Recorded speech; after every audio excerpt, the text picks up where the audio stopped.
Mosaics are pictures made out of tiny pieces. You can do these out of paper or glass. We're going to be using Google Draw to create our mosaics.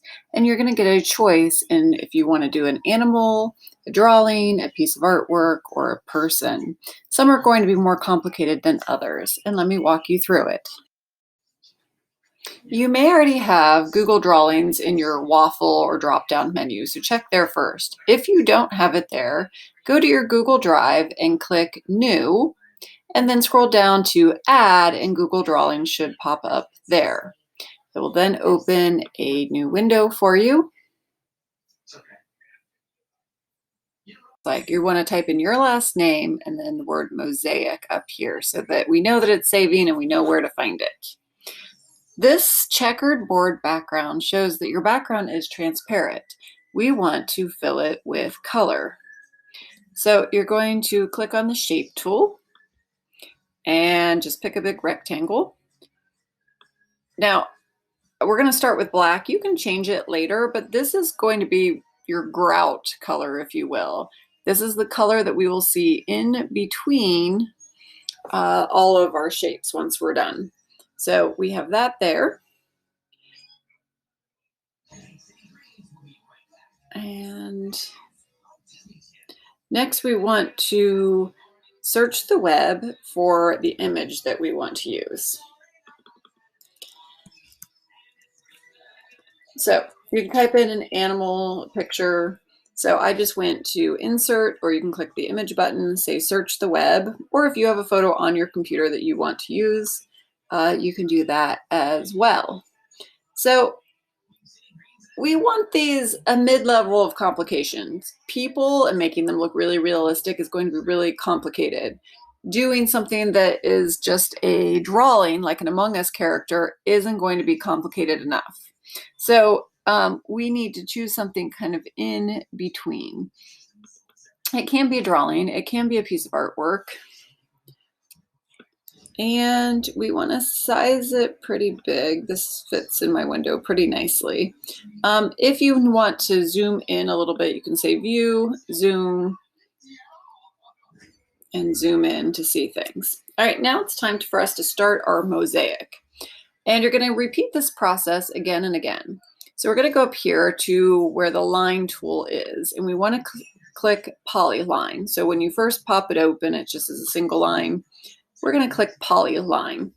Okay, what this does is it allows me to create a shape.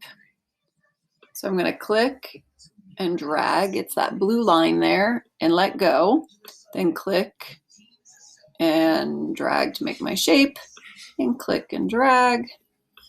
Every time I unclick, it stops the line. Now when I get back to my starting point, it's going to fill it in. Obviously I don't want a purple color and I don't want an outline. So I'm going to go to border color and say transparent. This gets easier as you go on because it'll automatically make it these colors. Then I'm going to go to fill color, and I need to pick the color that closely matches this. Now, the closer you get to the colors, the smaller the shapes you use, the more exacting you do of the colors, the more realistic it's going to look in the end. So I don't know that I really like these green colors.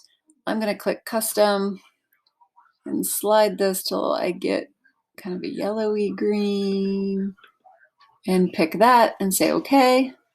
And you can see it filled it in. Once I click off of that, I shouldn't see this blue box anymore. It's just the shape.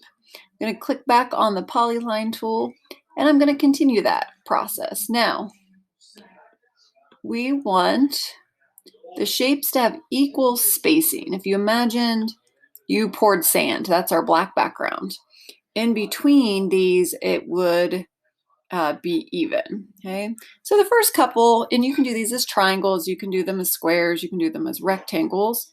It gets more complicated as we build. So when I see a change in value,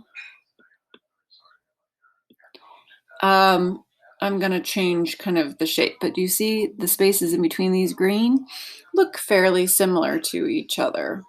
That's what I want. So I want to keep building. If you make the spaces too big, it doesn't look right. Too close together where the shapes are touching, it doesn't look like a mosaic.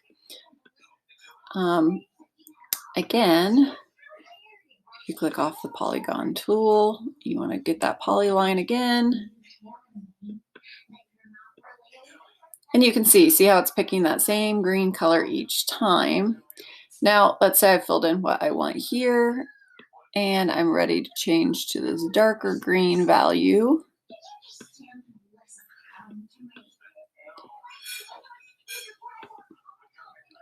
I can click on that fill tool again and go down to the darker color. Now, every once in a while, you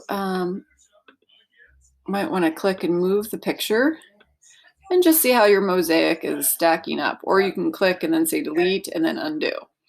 Mine doesn't look like much yet because I haven't worked on it far enough. So as you keep building it, it should start looking like that animal. We're going to be spending a couple weeks working on this. So today I want you to start working on it, start getting at least the basic shapes, and then when I return, we will, I will kind of evaluate where you are on it and see what else we need to add. All right, so that's the basics to get you started. So you're kind of just creating these little shapes or boxes or triangles, filling in your animal until it completes and we start getting a picture that looks like those shapes that we did at the very beginning.